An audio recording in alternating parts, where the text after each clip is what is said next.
XRP coin had a very nice rejection near this zone and had a market price movement of minus 10%. So let's see what's going on with it today.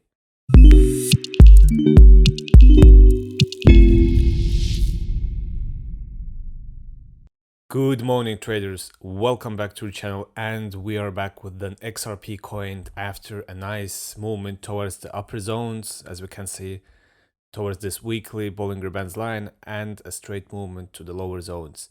So we had this nice blockade forming here of the resistance line, and we are going to monitor this line very closely.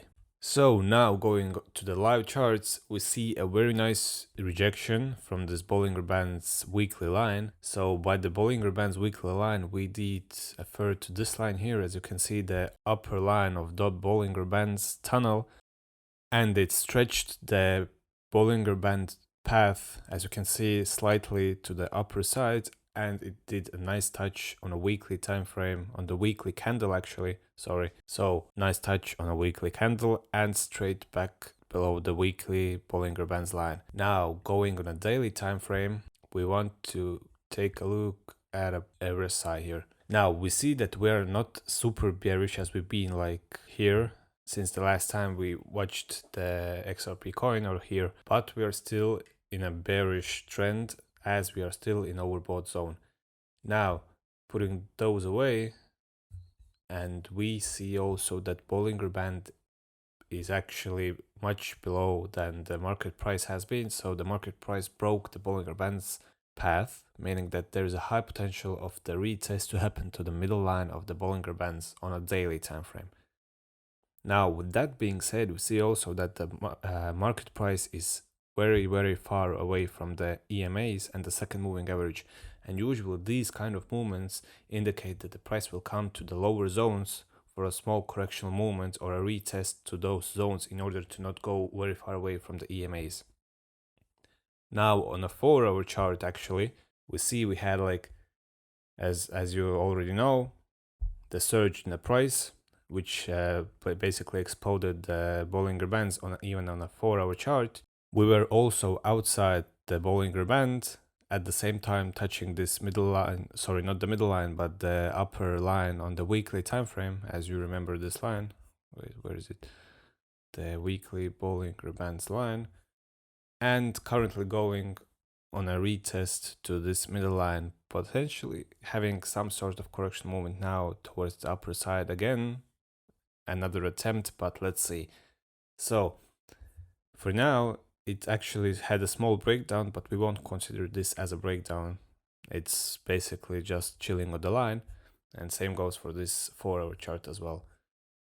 On the RSI side, actually, it is, I think, yes, it's still slightly in a bearish trend, but we won't consider this yellow line being in a bearish trend, because usually when the yellow line is outside in the overbought zone, the price doesn't react so much to it. As last time we have been outside, you can see the price was like, I think maybe 55 cents basically, and when we had the correction movement to the lower zones, the price was 54.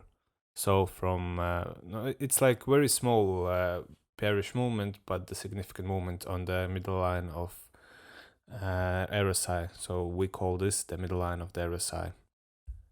Now going even deeper and taking a look on 30 minutes time frame, we see completely different view, and let's talk what happened here. So we had nice movement to this upper side, which we have been initiating and telling you about. We had a nice retest, of course, to this as well, and then a breakdown to the 200 EMA on 30 minutes time frame.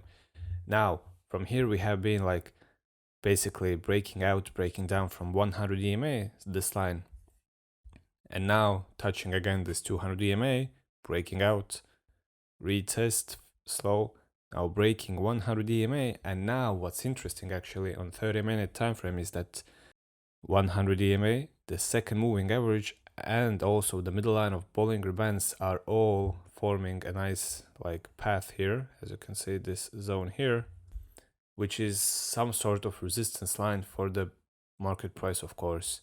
Now of course, like the most reasonable moment here would be another touch to this 200 EMA on 30-minute time frame and potential breakdown from it as well. But looking on a 100 EMA again, we see that this 200 EMA zone that was on 30 minutes, it turned into 100 EMA, of course. And this 100 EMA is of course aligned with the lower side of the Bollinger Bands, as you can see this line here. Now, on the hourly chart, we are still in the middle line of the Bollinger Bands and potentially having like breakdown, retest, and potential movement towards this zone here.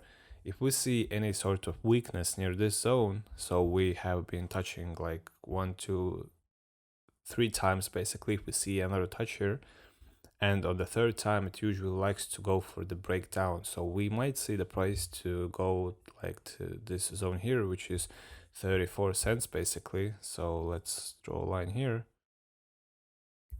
maybe some correction movement here, and on a 4-hour chart we see that near this zone, so we have had this kind of wick here, which is like a pressure from the sellers, meaning this whole zone. So let me draw a box as well here.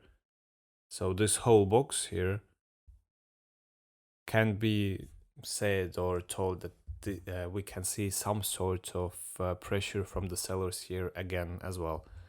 But nevertheless, this is the major target for us. If we see on a 1-hour time frame, as we told you, let me get back, 1-hour time frame breakdown from this 100 EMA, and on 30-minute time frame the breakdown from this 200 EMA. So this is it for today, and as always, stay disciplined with your strategies and trade safely. So for more insights, as always, stay tuned and see you in the next session.